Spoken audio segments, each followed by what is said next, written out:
kita akan melakukan seal secara onsite, yaitu pada tanggal 28 Juni sampai dengan 2 Juli 2022 di Gereja Baptis Pertama Bandung. Nah, adik-adik segera daftarkan diri kalian dan jangan lupa ajak sebanyak-banyaknya teman kalian. Untuk informasi lebih lanjut dan lebih lengkapnya, silakan adik-adik menghubungi guru-guru yang ada di kelas atau dapat menghubungi nomor yang ada di layar. Dan jangan lupa isi link pendaftaran. So, adik-adik tunggu apa lagi? Buruan daftar dan sampai jumpa di seal nanti.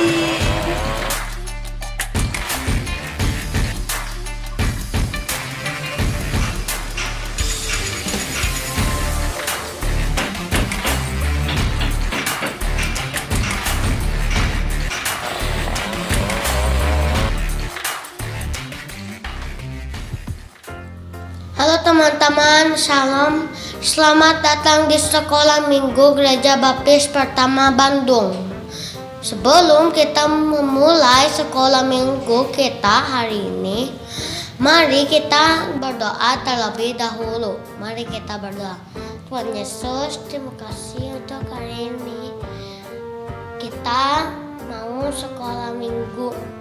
Terima kasih untuk hari ini, dalam nama Yesus kami berdoa, amin. Mari kita menyanyikan lagu Allah Baik.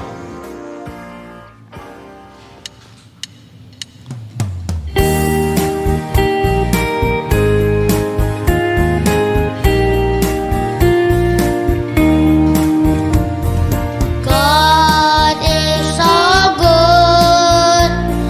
God is so good. God is so good. He's so good to me. Allah itu baik. Allah itu baik. Allah itu baik. Baik buat saya. He's so good. God is so good. God is so good.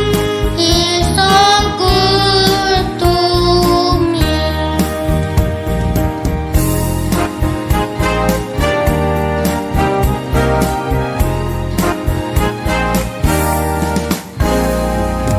Allah itu baik. Allah itu baik. Allah itu baik. Baik buat saya. God is so good. God is so good. God is so good.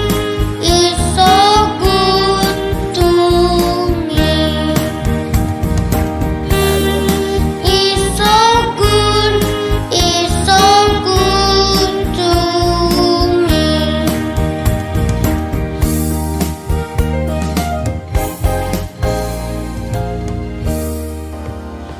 Teman-teman, mari kita berdiri. Kita menyanyikan pujian I Love You Jesus.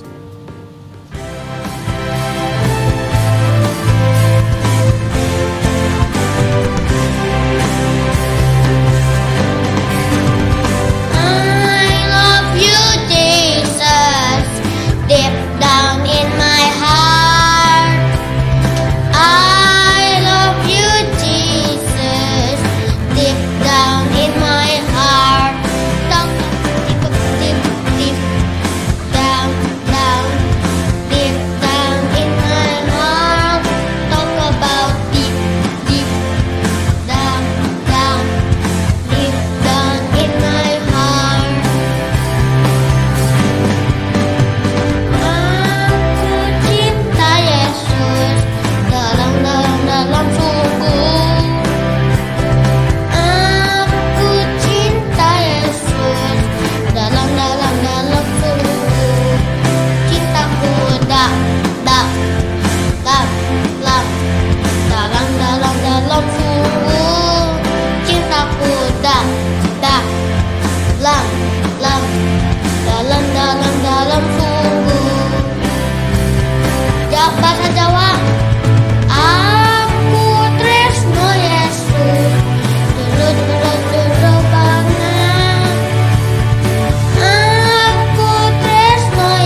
da, da, lam, lam, dalam, dalam, dalam sungguh.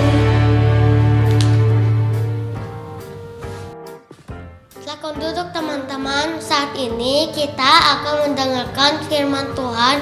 Mari kita menyanyikan pujian Bapakku datang padamu.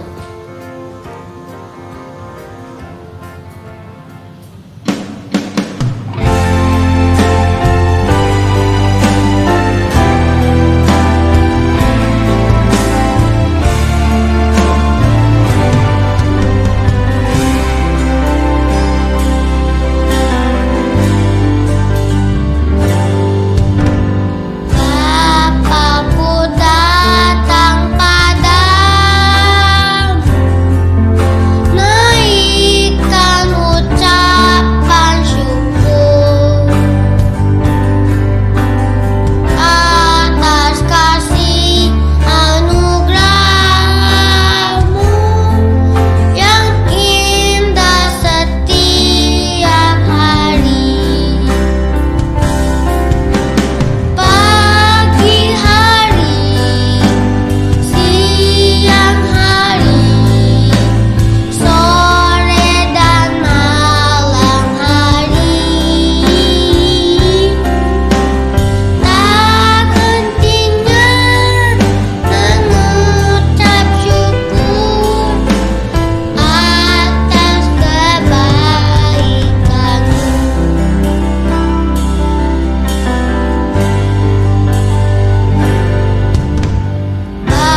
Senang sekali Ibu Monica bisa berjumpa kembali dalam acara Sekolah Minggu Gereja Baptis Pertama kelas Pratama Madya. Nah, anak-anak, kita sudah di tanggal 19 Juni ya, sudah pertengahan. Sebentar lagi sudah menjelang tahun ajaran yang baru. Wah, anak-anak udah mau liburan ya. Senang sekali ya. Tapi jangan lupa, Gereja Baptis Pertama juga mengadakan SIL, Sekolah Injil Liburan. Anak-anak bisa ikut ya, mendaftar terlebih dahulu. Nah, anak-anak, sebelum kita mulai, kita akan buka di dalam doa. Mari kita berdoa.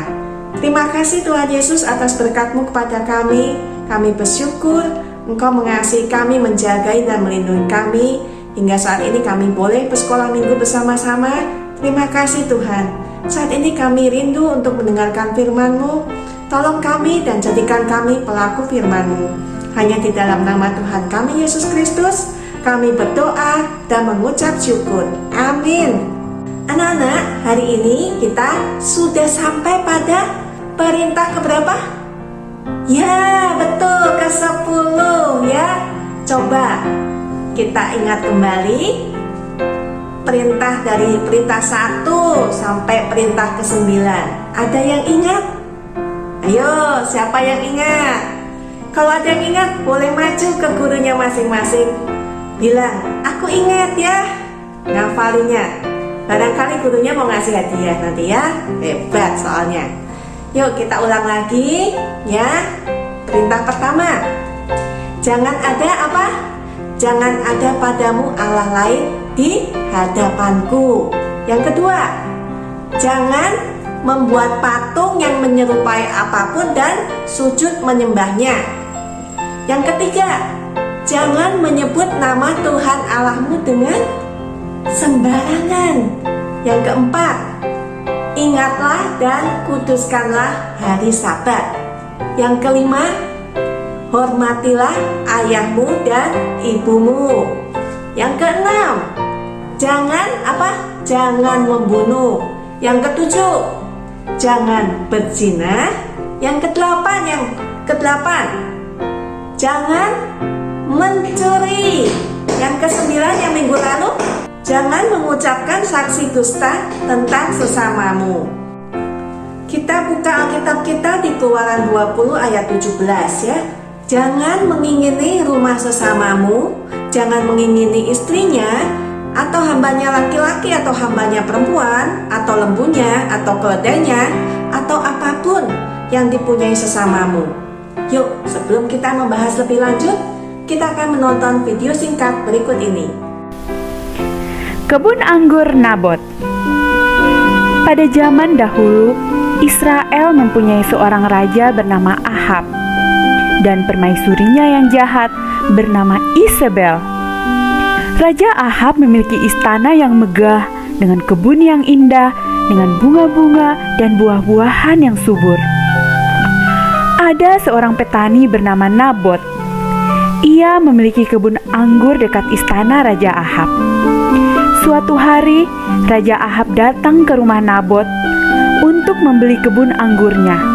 Raja Ahab berkata, "Aku akan membeli kebun anggurmu untuk kujadikan kebun sayur. Berapa harganya?" Nabot berkata, "Raja, aku tidak dapat menjualnya. Itu kebun anggur pemberian ayahku." Ahab kembali ke rumahnya dengan marah.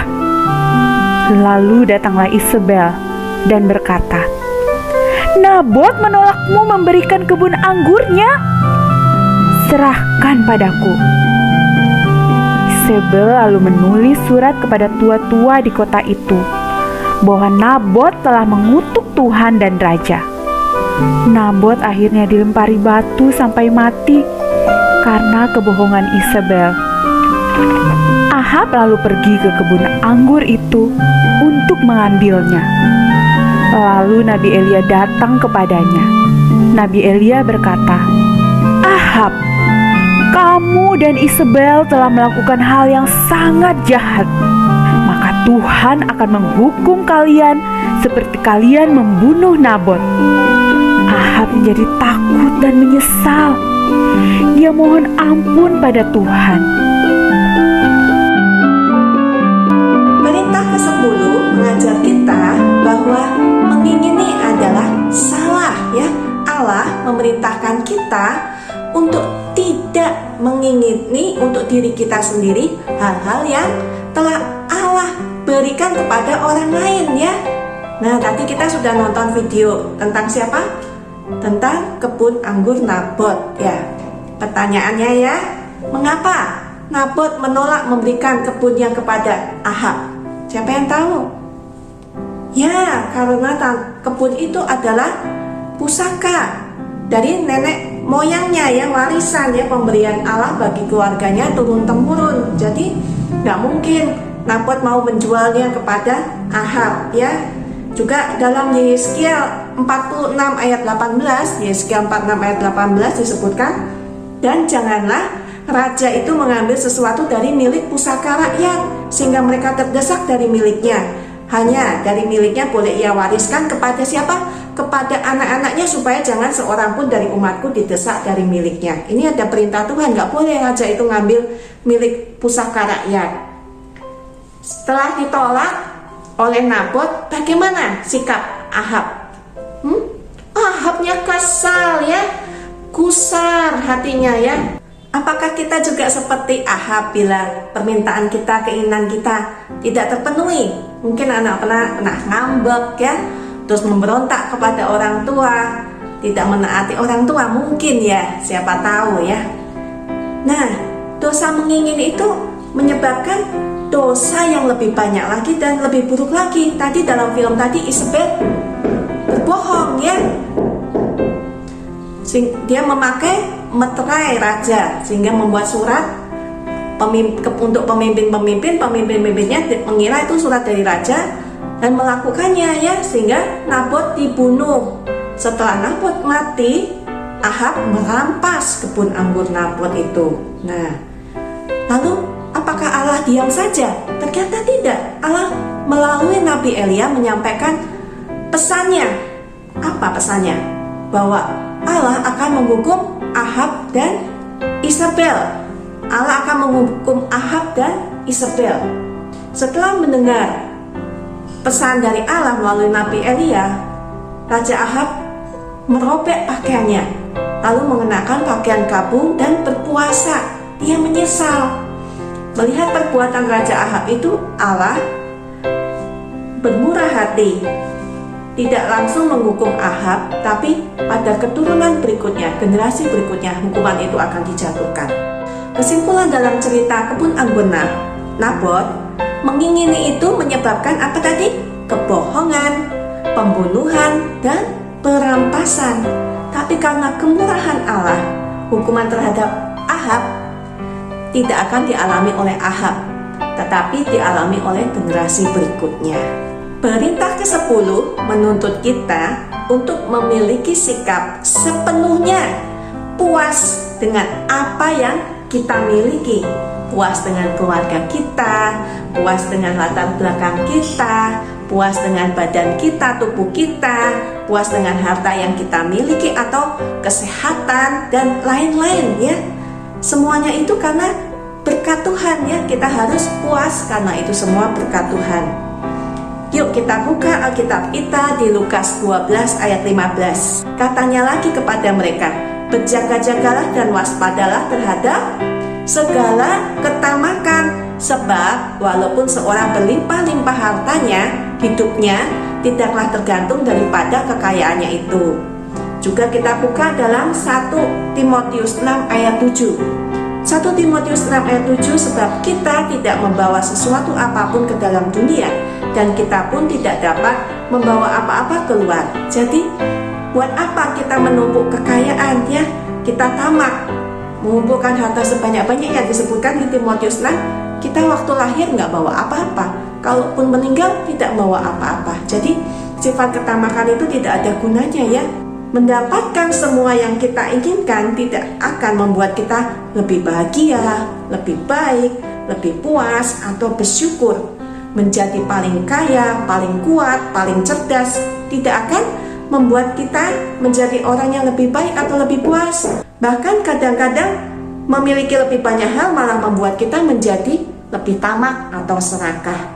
Satu-satunya cara kita belajar untuk menjadi puas adalah dengan terus percaya kepada Tuhan Yesus dan menerima apa yang telah Dia berikan buat kita. Tuhan Yesus itu satu-satunya penolong yang dapat mengubah hati kita untuk mengatasi sikap mengingini dan membantu kita belajar merasa puas atau berkecukupan. Kita akan belajar melalui kitab Filipi pasal 4 ayat 10 dan 13. Di sini Paulus mempunyai sikap belajar mencukupkan diri apapun kondisinya dan sikap yang benar untuk menghadapi segala situasi dengan kepuasan. Karena Paulus percaya bahwa Kristuslah sumber kekuatan dalam hidupnya. Tuhan Yesus datang untuk mengubah hati umatnya, menyelamatkan umatnya dari dosa dan membuat mereka menyerupai dirinya. Sama seperti Tuhan Yesus memberikan kekuatan dan sikap yang benar untuk Paulus, Tuhan juga akan memberikannya kepada kita bila kita berdoa memohon kepadanya. Jika kita berjuang sendiri dengan kekuatan kita sendiri untuk mengatasi sikap mengingini, keinginan yang berdosa itu akan menghasilkan perbuatan dosa. Kita berdoa pada Tuhan supaya Tuhan Yesus menolong kita untuk mengubahkan keinginan hati kita, sehingga memberikan kekuatan pada kita, memampukan kita untuk menaati perintah-perintahnya, agar kita belajar untuk mengandalkan Tuhan saja dan merasa berkecukupan di dalam segala hal. Oke anak-anak, itu pelajaran kita sekolah minggu hari ini. Perintah ke-10 menjadi ayat hafalan kita dari Keluaran 20 ayat 17. Anak-anak bisa menghafalkannya di rumah ya. Mari kita tutup di dalam doa. Terima kasih Tuhan untuk perintah ke-10 ini, agar kami belajar mencukupkan diri dalam segala keadaan. Tolong kami menjadi pelaku firman-Mu.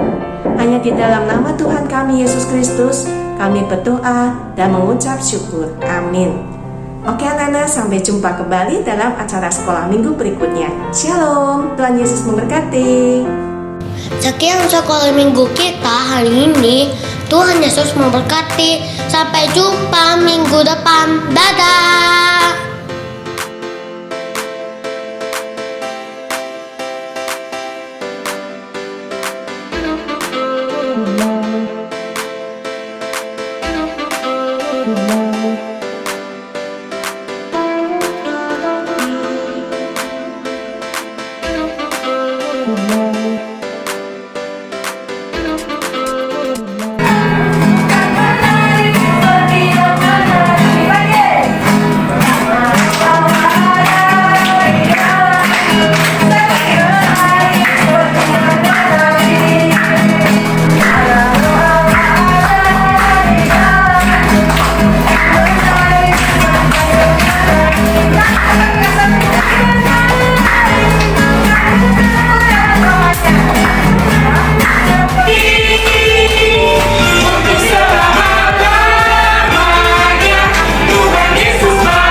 Keluaran 20 ayat 16. Jangan mengucapkan saksi dusta tentang sesamamu. Keluaran 20 ayat 16. Jangan mengucapkan saksi dusta tentang sesamamu. Keluaran 20 ayat 16. Keluaran 20 ayat 16. Jangan mengucapkan saksi dusta tentang sesamamu. Keluaran 20 ayat 16. Keluaran 20 ayat 16. Jangan mengucapkan saksi dusta dengan sesamamu. Keluaran 20 ayat 16. Keluaran 20 ayat 16. Jangan mengucapkan saksi dusta tentang sesamamu. Keluaran 20 ayat 16.